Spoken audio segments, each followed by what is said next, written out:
Assalamualaikum warahmatullahi wabarakatuh. Alhamdulillahilladzi an'ama wa tafaddala 'alaina bi ni'matil iman wal islam. Asyhadu an la ilaha illallah wahdahu la syarika lahu wa asyhadu anna Muhammadan 'abduhu wa rasuluhu sallallahu alaihi wasallam la nabiyya ba'dahu. Allahumma shalli wa sallim ala hadin nabiyil karim wa ala alihi wa ashabihi wa mawala. Bapak Ibu sedang jamaah salat maghrib yang dimuliakan oleh Allah. Sejenak mengawali tausiah ini, saya mengajak kita semua bersyukur kehadirat Allah Subhanahu wa Ta'ala. Sembari kita bermohon ke Allah, kiranya salawat dan salam disampaikan ke pangkuan yang mulia baginda Rasulullah Muhammad sallallahu alaihi wasallam. Pada kesempatan ini saya ingin kita mengajak kita semua dalam makna syukur terhadap nikmat yang Allah berikan kepada kita.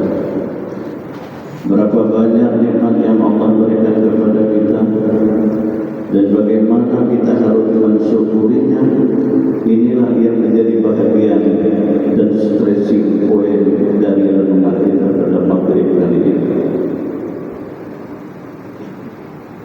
Saya muliakan Bapak Imam, hadirin wal hadirat sidang jamaah salat maghrib yang dimuliakan oleh Allah.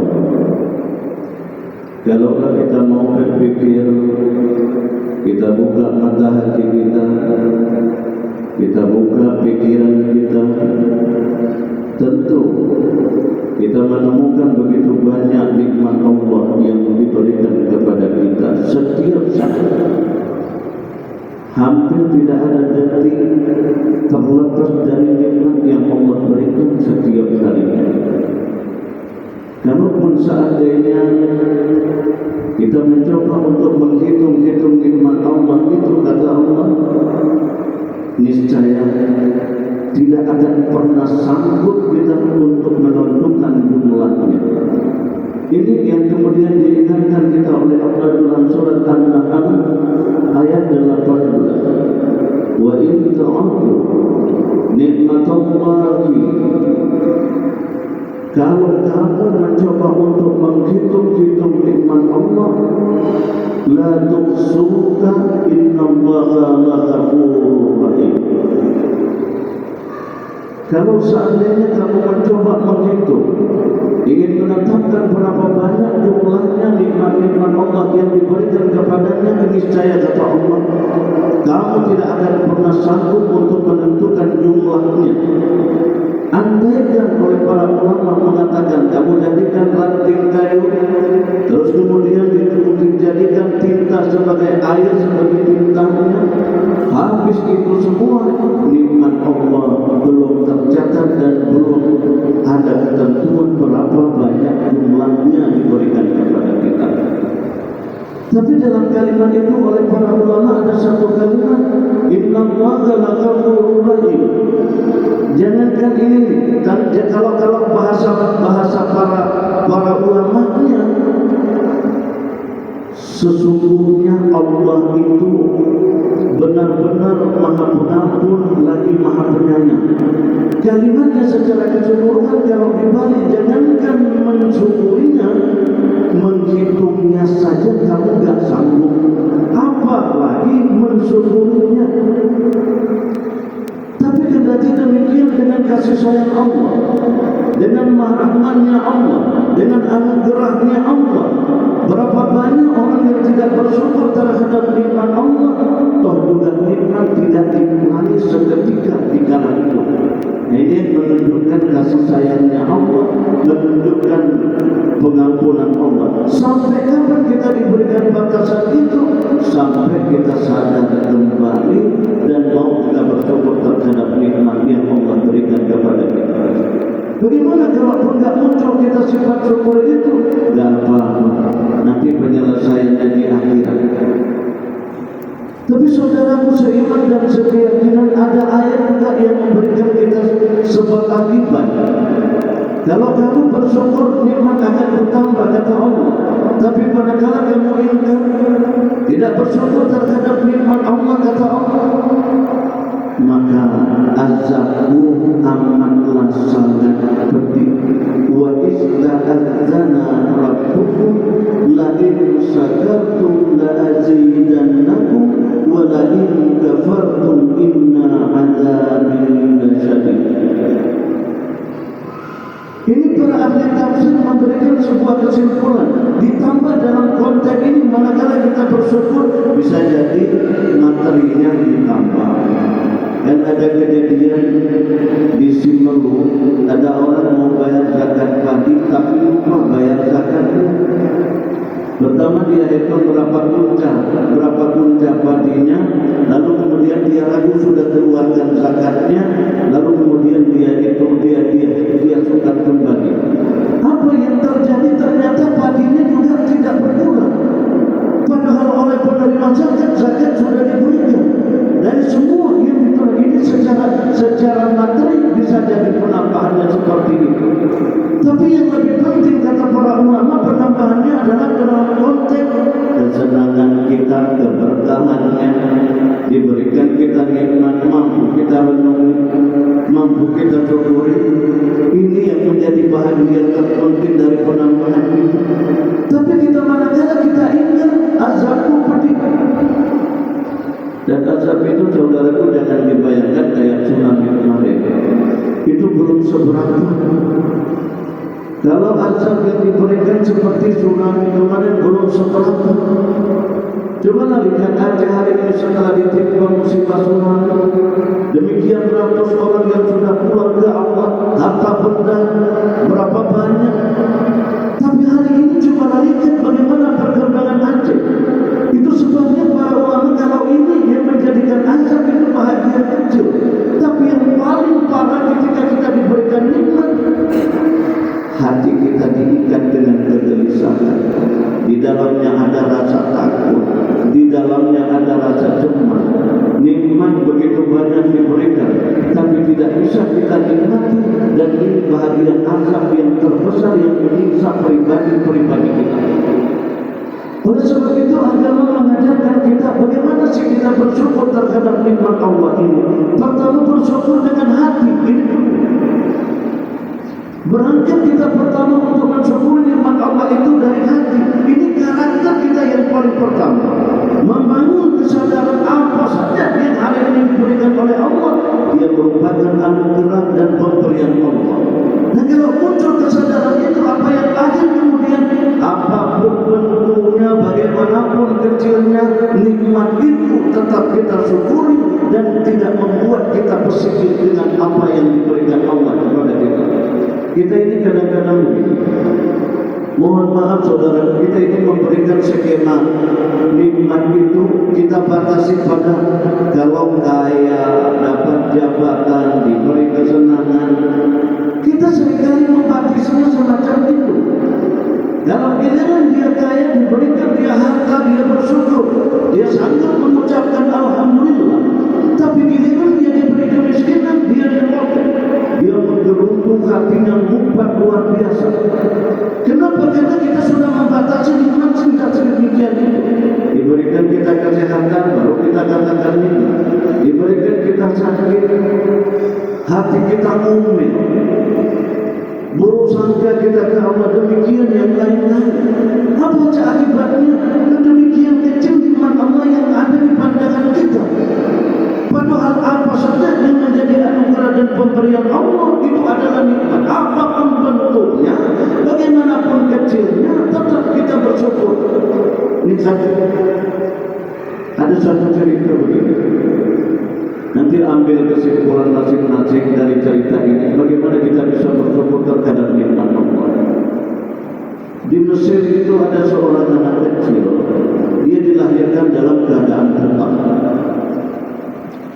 Pada saat umur 4 tahun, dia ngomong sama bapaknya, "Pak, tolong carikan saya ustaz. Saya mau belajar menghafal Al-Quran." Carikan. Ini dilahirkan dalam keadaan buta. Umur 4 tahun dia minta belajar Al-Quran sekaligus menghafalnya. Dijadikan ustaz. Bapaknya dengan sepeda yang sangat amat sederhana, berangkat dia dari rumahnya menuju jalan raya. Sampai 20 km ketemulah dia dengan salah seorang ustaz. Dikemukakanlah keinginannya. Saya punya anak dan dia kepingin belajar sekaligus menghafal Al-Quran. Apa bisa dibantu untuk menghafalkan kepadanya? Oh bisa, kata saya. Bisa, sangat bisa sekali. Cuman anak saya punya kelemahan. Dia buta sejak lahir, umurnya sekarang 4 tahun. Kalau memang bisa, besok saya antar ke sini, kata orang tuanya. Bisa, kata saya. Besok antar terus ke sini. Besok setelah subuh berangkat dia sama anaknya. Anaknya ditaruh di belakang, dia dayung sepedanya pelan-pelan sampailah dia ke tempat saya. Sesampai dia di tempat saya, mulailah saya memperkenalkan dirinya dan kemudian mempersilakan anak untuk mendengarkan apa yang dibaca. Saya mulai baca dari ayat demi ayat, dari huruf demi huruf, dari ayat, dari kalimat, sampai satu halaman sudah selesai, disuruh ulang oleh anak yang mendengarnya tadi. Apa yang terjadi ketika itu? Tidak satu huruf pun yang tertinggal, tidak satu kalimat pun yang salah. Sehingga goyang kepala, ini luar biasa. Besok anak bapak antar ke sini lagi. Tapi yang paling menarik bukan itu. Yang paling menarik adalah si bapak. Si bapak begitu dihafalkan oleh saya, dia tulis. Ditulisnya di selembar kertas, dia tulis apa yang disampaikan oleh saya. Setelah dia tulis, dia gulung kertasnya. Lalu kemudian sampai di atas sepeda, dia tempelkan di depan sepeda. Untuk kemudian anaknya disuruh murajaah kembali, mengulang kembali apa yang disuruh hafal oleh saya. Dan ini yang paling menarik. Ternyata hafalan anak itu sama dengan yang disampaikan oleh saya tadi. Begitu dihafal langsung lengket. Kenallah anak ini. Diantar setiap hari demikian dihafalkan, berapa halaman dibacakan, begitulah dia hafal. Enggak sampai bulan ini anak sudah hafal 30 juz. Seantero Mesir terkenal anak jenius, dilahirkan dalam keadaan buta. Enggak sampai bulanan dia sudah bisa hafal 30 juz Al-Quran. Dia diantar oleh ayahnya sendiri. Apa yang terjadi? Ini anak jadi tenang. Dipanggil dia di televisi, diwawancarai dia, dipanggil dia di mana-mana.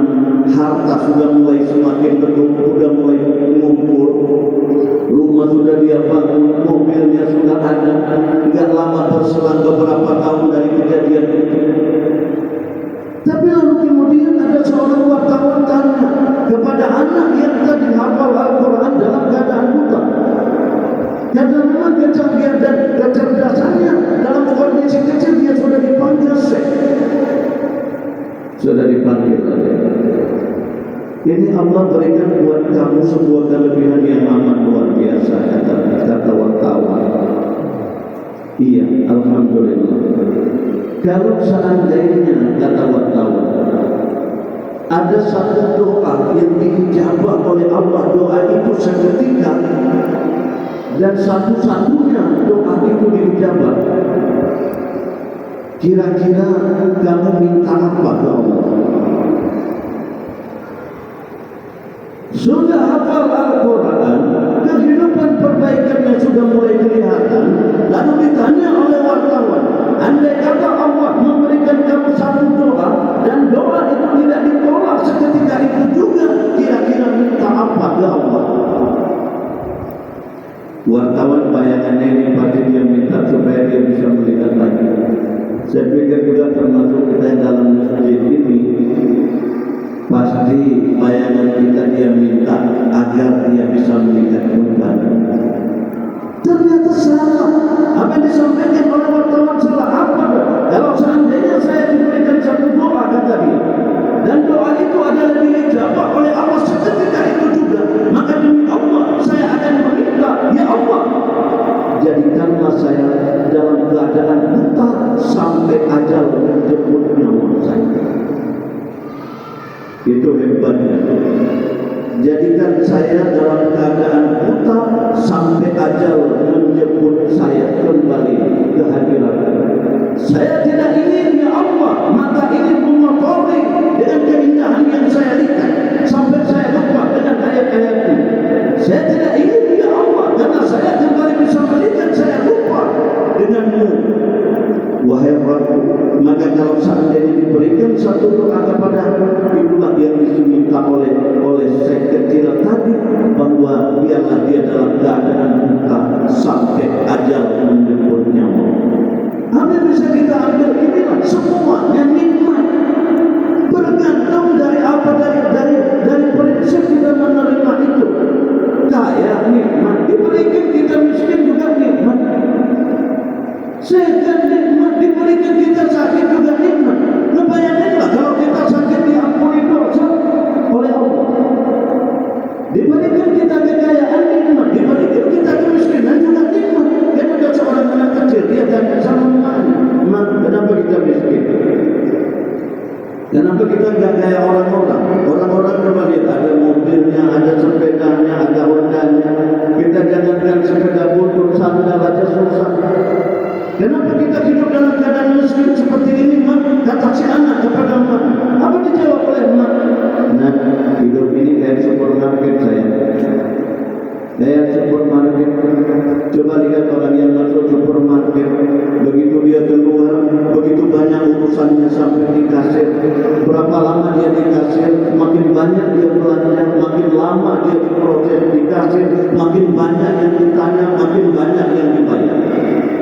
Kita nanti kata emaknya, nanti kita kalau pergi ke supermarket, begitu kita keluar, enggak ditanya, kita dikasih, enggak disuruh berhenti, kita dikasih, enggak disuruh ngapa-ngapain, disuruh lewat, karena memang kita enggak beli apa-apa. Di akhirat kita berharap kayak gitu. Di tengah orang kaya sibuk dengan pemeriksaannya, di tengah orang lain sibuk dengan pertanggungjawaban hartanya, dari mana dia diperoleh, kemana dia akan ditanya. Kita insya Allah akan lewat dari situ tanpa ada pertanyaan, wahai anakku, apa jawab si anak? Alhamdulillah kalau begitu. Terus kalau sekarang gimana, mau kaya lagi? Enggak usah lama kalau kayak gitu, biarin aja kita miskin kayak gini. Soalnya tentang harta ini urusannya amat pelik. Dari mananya ditanya, kemananya ditanya. Kalau yang lain kan cuma satu pertanyaannya. Tapi kalau udah urusan harta dari mana engkau peroleh, kemana engkau belanjakan ditanya. Makanya cari harta nggak boleh sambil ngomong bodoh. Ini kan udah nggak kenal dengan hal-hal. Yang penting dapat harta depo. Anak yang penting bisa lulus, mau sogo lah, yang penting keren dan kita dalam kondisi demikian. Dan ini banyak orang berprinsip yang berdasarkannya kayak ini, masa iya hukum sudah jelas haramnya diatur dengan sedemikian. Padahal kita tahu kalau anak dari hasil sogo, coba kaidah usul fikihnya jelas, sesuatu dari yang haram melahirkan yang haram, nggak akan pernah halal sampai kapanpun. Anak lahir dari hasil sogo, dia beli baju bapaknya dibawa sholat, bapaknya tahu anaknya dulu sogo, apa? Kita nggak peduli itu demi Allah, nggak peduli. Yang penting keren, yang penting anak selamat di dunia. Persoalan akhirat kan Allah nggak ngomong, nanti di akhirat urusannya. Ini yang terjadi hari ini. Hingga itu sebabnya makanya diberikan kita kekayaan nikmat, diberikan kita kemiskinan juga nikmat. Bapak Ibu yang sangat saya muliakan dan dimuliakan oleh Allah, ini langkah yang pertama, bersyukur dengan hati. Masih ada langkah yang kedua, bersyukur dengan lisan, sekaligus bersyukur dengan perbuatan. Mohon maaf dan mohon izin karena waktu membatasi kita dalam konteks itu. Di lain waktu dan kesempatan yang lebih menarik kita akan bahas lagi bagaimana bersyukur dengan lisan dan bagaimana juga bersyukur dengan perbuatan, sehingga seluruh anugerah Allah yang diberikan kepada kita menjadi bahagian dari